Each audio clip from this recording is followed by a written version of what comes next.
আশা করি ভালো আছেন। তো কালকে আমি এটা রাপ কাটা শুরু করছিলাম, এরম এরম বড় বড় পাথর বাইরে গেছে এখানে। তো রাপ তেনটা করা হয় না, তার জন্য কি করছি, কিন্তু ডাউন করে নিচে নামছি। নাইমা এদিক দিয়ে কাটতে কাটতে এদিকে আইসি। প্লাস আপনার এই জন্য একটা পাথর বাইরে গেছে, এই পাথর।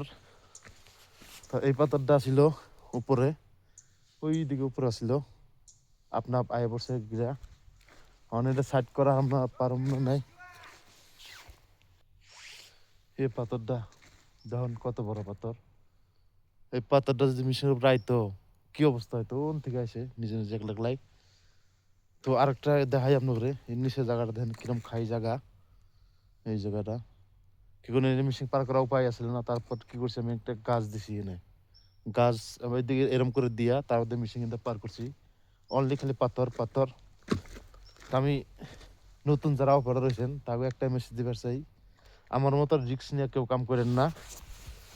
কারণ হঠাৎই কি একটা হয়ে যায় বস্তু। এই দেন গাছটাই পজিশন দিয়া তার মধ্যে মেশিন পার করছি আমি, কারণ জায়গা নাই। আর এইদিকে পাথর যত ফেলাই থাকে না পাথর। তো আজকে রাপ করা লাগবে এইদিকে আমার। এইদিকে পাথর দেন কিরকম পাথর পড়ছে সীমার বাইরে। ওই নিচে দেন মিথুন হয়েছে, ওই যে ওই যে একটা পোয়ালি, ওই যে। তো সবাই ভালো থাকবেন, সুস্থ থাকবেন। দেখেন কিরকম পাথর পড়ছে নিজে নিজে এক লাগলা সিলারিং হইয়া। তো ভিডিও যদি ভালো লাগে অল্প শেয়ার করে দেবেন।